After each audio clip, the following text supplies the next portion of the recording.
On agit que quand c'est vraiment, je sais pas, c'est une extrême nécessité. Hein. Je sais pas, vous avez vu un mec dans la rue, il a poignardé 3 personnes, ça y est, ça vient à lui. Il va trancher.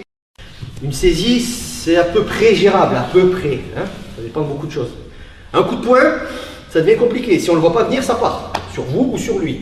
Un bâton, compliqué. Tu prends un mauvais coup de bâton là où il ne faut pas, tu peux y rester. Ça c'est une saloperie, ça. C'est ce qui me fait le plus peur en self-défense. Même plus que les armes à feu. Ça veut pas dire que les armes à feu, c'est pas dangereux. Ce que je vous dis, c'est ça me plaît pas. C'est pas forcément Rambo qui vous en veut. Hein. C'est par rapport à la taille du couteau. Ça peut être une toute petite lame qu'on ne voit pas et bam, ça tranche. Ça, c'est une saloperie parce que ça va de partout. Et ça se voit pas. Ça se voit pas. Donc ça, c'est vraiment une saloperie. Bon. Donc, il ne faut pas rêver. Si quelqu'un menace direct à la gorge. Voilà, et vous êtes là. Le premier conseil que je vous donne, n'intervenez pas. Maintenant, ouais, mais si, déjà tu ne sauras pas quelles sont ses intentions. Premièrement, si c'est une menace, il attend quelque chose. Tu donnes. Tu donnes. Tu donnes ta bagnole, tu donnes tes fringues, tu donnes ton caleçon, tu donnes ce que tu as à donner, tant que ça te permet de survivre. Maintenant, si tu es avec ton gamin ou ta gamine qui va emmener la gamine, tu donnes pas. Ça, c'est la petite et méchante, je le dis souvent. Ça. Donc, voilà. Là, c'est une situation extrêmement risquée. Pour moi, mais surtout pour lui en priorité.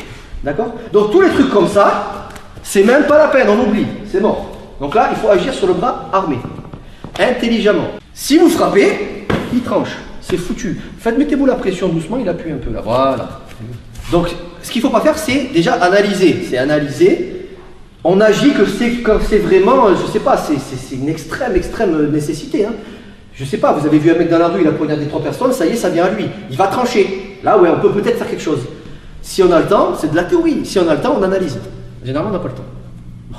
Là, on part sur le principe qu'on a le temps. On est là pour travailler. Peut-être que vous aurez le bon réflexe au bon moment. D'accord? Sachez que vous avez la vie de la personne entre vos mains. Là. En priorité, c'est lui qui l'a. Hein. Mais voilà, vous voulez agir, ne vous loupez pas. Ça, c'est pour mettre les gens en condition. Donc ça, c'est pas la peine. Vous devez aller à l'opposé de la lame. Donc vous allez faire ça. En explosivité, vous allez essayer d'attraper, de mordre. Et là, vous avez la vie du gars et la vôtre après. Parce que vous l'avez sauvé le temps d'une seconde, ça vient à vous après. Hein. Vous mordez le bras. Vous éloignez la lame et vous la voyez. Frappe en haut, frappe en bas, frappe en haut, frappe en bas. Non-stop. Là, je parle bien de non-stop. Jusqu'à ce qu'il lâche l'arme ou qu'il s'écroule. Il n'y a pas de je change de main, je fais des clés que dalle. Je frappe. C'est un conseil. Là, on parle de survie extrême. Hein. On le fait, si vous pouvez, vous tapez en même temps. Vous n'avez qu'une chance. Là, ok, lui, il a le temps de prendre la fuite, ou il peut m'aider s'il veut, mais ce que je veux dire, c'est que là, vous vous loupez, c'est vous qui crevez, et peut-être lui juste après.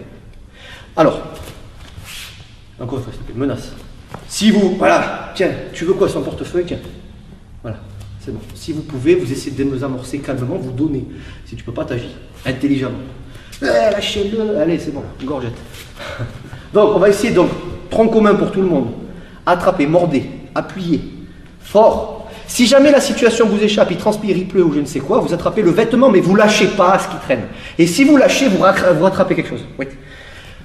Un peu de douceur. Vous attrapez. Et là, soit on fait ça, ce qui paraît facile au dojo, mais dehors c'est pas évident.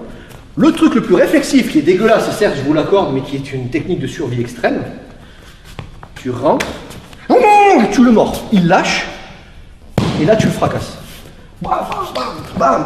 Si tu peux, quand tu te barres, si tu peux, tu récupères la lame, tu fais gaffe de ce que tu en fais, sur lui ou sur toi. Si tu souhaites aller encore plus loin, à savoir décupler tes connaissances en self-défense, devenir confiant et efficace en situation réelle, mais ce que je t'invite à faire, c'est à cliquer juste ici.